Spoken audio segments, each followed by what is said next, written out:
So I was cleaning out my room the other day and I stumbled across an old relic of the past. One of what I would say the most promising pieces of handheld equipment ever put out on the market, the PlayStation Vita. I mean, to this day, I completely stand behind that. It just unfortunately never got the proper support. And if I remember correctly, it was actually doing very well until the PlayStation 4 came out, and then Sony shifted all their attention onto that and basically decided that the Vita was their redheaded stepchild that they just wanted to die, or at least not support anymore. Gotta stay PC after all. Now, like I said, it's a solid piece of equipment with some pretty good games, some pretty good graphical power. The only real drawback was the sticks don't click in, and there was no R2 or L2 alternatives. You basically just had two triggers on the top. It also had a touchscreen and a touchpad on the back, which was utilized in many of the games that were put out on the console for, the lack of the two sticks not being able to click in and there not being an R2 and L2 button. And I will say on a lot of the games that utilize this stuff,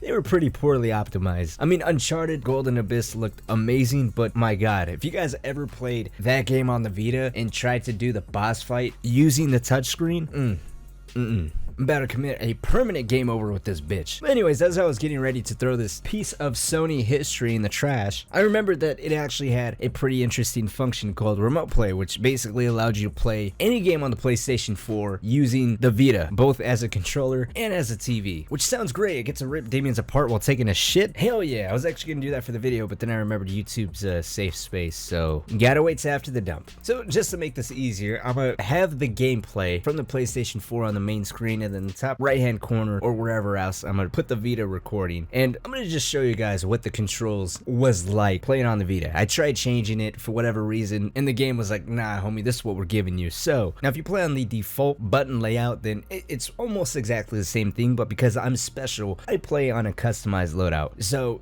I mean, the only real difference for me is my jump button isn't X, it's actually L2. I mean, that's the only immediate difference for me as far as the movement goes. Everything else is pretty much the same, again, if you're playing on default. But right here are the Vita controllers. Again, these sticks don't click in, and there's no R2 or L2 equivalent on the Vita, so Doom Eternal utilizes a touchscreen in a very unique way. So if I want to perform a glory kill, I have to hit the bottom right-hand corner of the touchscreen. If I want to shoot my weapon, yes, shoot it, I have to hit the top right hand corner of the touchscreen. And if I want to use whatever weapon mod I have equipped, which is the grappling hook on the super shotgun or anything like that, I have to hit the top left hand corner of the touchscreen. Now I don't know if you guys have ever held a PlayStation Vita before, but they're small. I don't have giant hands, at least I don't think I do, and holding this thing by itself feels awkward. The sticks are even smaller, and the best way I can try to explain playing on the PlayStation Vita while trying to touch the right portion of the touchscreen without blocking your view of what's going on the screen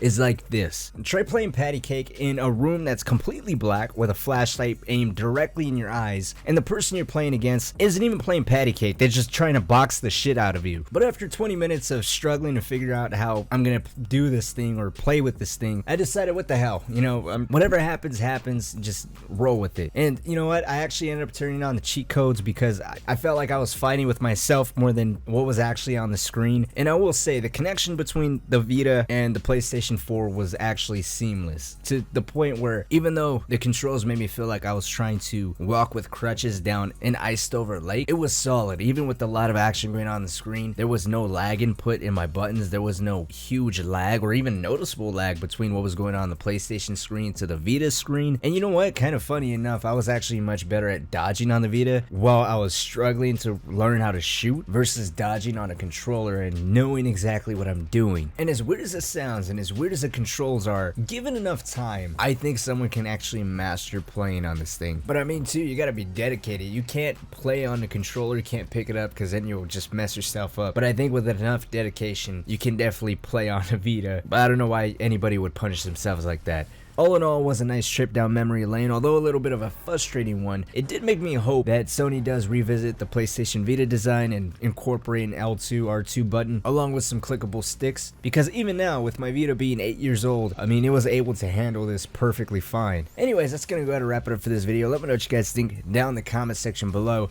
Realizing that Doom Eternal is in fact coming to the Nintendo Switch, it does negate the whole reason for even having a Vita, but I don't know, I thought it was cool to take a look at some old piece of hardware and see how a game coming out 8 years later can still be played on using it. As always, guys, my name is Cynic. Thank you all so much for watching. Let me know what you guys think down in the comment section below. Have you guys ever played on the PlayStation Vita? What was your guys' thoughts on it? I would love to hear what you guys have to say down below. But until next time, my friends, I will see you all later.